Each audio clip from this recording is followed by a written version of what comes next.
We're not going to start this story at the beginning. No. To really understand the Jeffrey Epstein case, you have to do something different. You have to start at the very end and then work your way backwards, unsealing the files as we go. So, let's set the scene. It's August 10th, 2019. Jeffrey Epstein is found dead inside what's supposed to be one of America's most secure federal jails. Now, the official story? Suicide. But the thing is, the circumstances were just weird. So bizarre, and frankly, so convenient for a lot of powerful people that it just kicked off this massive firestorm of doubt. And honestly, that fire is still burning. And look, this wasn't just, internet speculation. This doubt came from the top. Dr. Michael Baden, a really famous pathologist hired by Epstein's own family, said something pretty stunning. He pointed to these specific fractures in Epstein's neck bones, the hyoid bone to be exact, and said that he usually sees this in strangulation cases. That's a huge deal, right? It means the physical evidence just didn't line up with the official story. All right, so let's do it. Let's open our first file, case file number 5. We're gonna dig into the moments right before his death. And trust me, the closer you look, the more that official story just completely falls apart. Okay, check out this timeline. It's just failure after failure of protocol. First, after some kind of earlier incident, they put him on suicide watch. But then, he's mysteriously taken off it, even though the jail's own psychologists said not to. Then, just 2 days before he dies, what does he do? He signs a brand new will, moving his entire massive fortune. The night he died, his cellmate gets moved out, leaving him all alone. Yep, another broken rule. And the guards who were supposed to be watching him, well, they later admitted they were sleeping and just faked the logs. It's like a perfect storm of incompetence. Or maybe, just maybe, it was something else entirely. So what are we left with?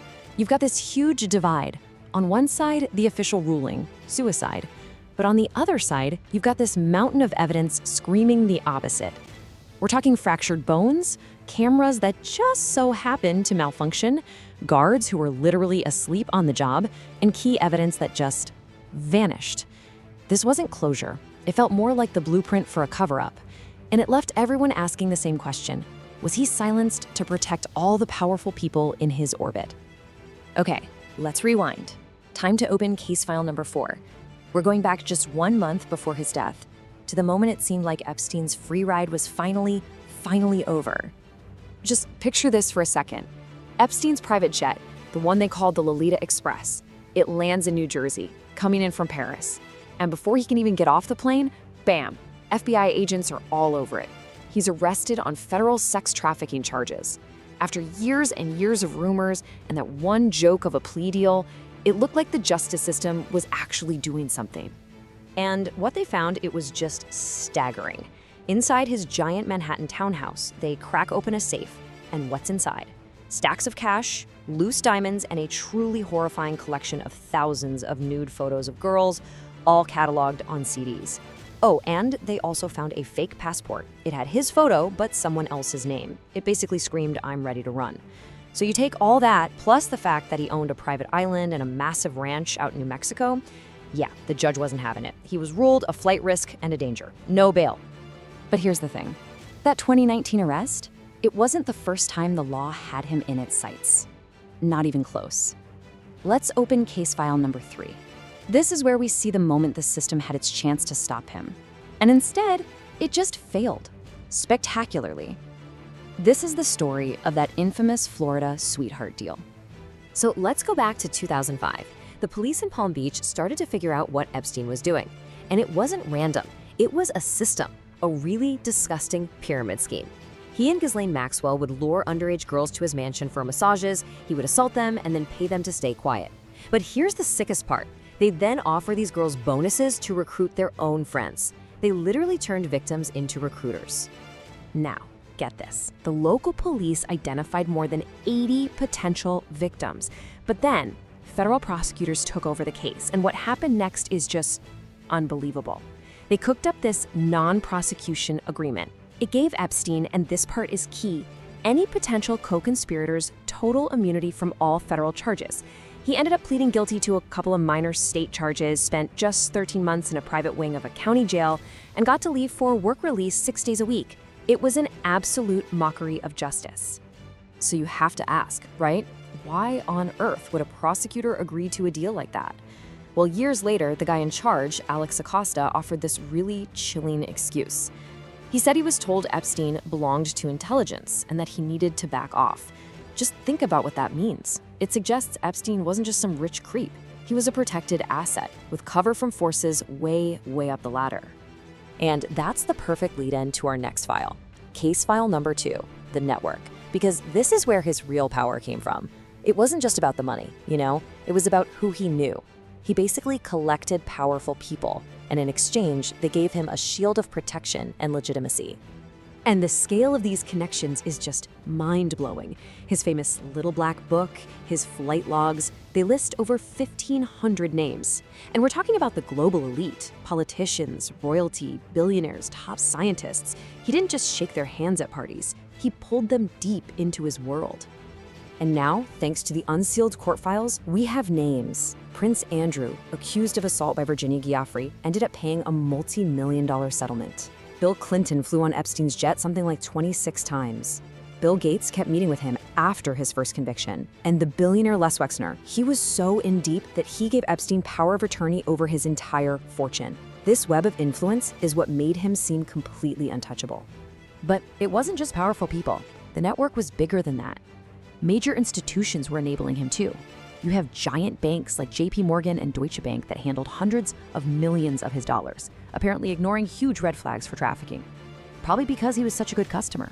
You have top universities like Harvard and MIT that took his donations, giving him this cover of academic legitimacy. Even parts of the media, like Vanity Fair, reportedly killed a story way back in 2002 that could have blown this whole thing wide open. Okay, now we're going all the way back. Case file number 1, the origin story. How did a college dropout from Brooklyn manage to build this entire empire of crime and influence? Where did this guy even come from? Honestly, his rise is almost as mysterious as his death.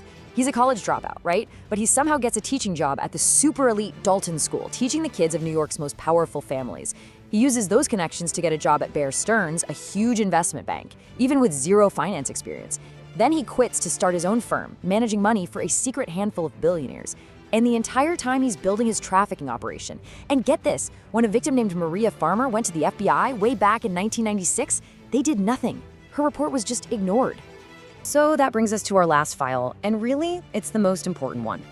Because when you strip away all the famous names, the shady deals, and the mystery around his death, what this story is really about is the victims. And it's about the system that was supposed to protect them, but protected their abuser instead. For years, for decades, survivors like Virginia Giuffre were trying to get people to listen.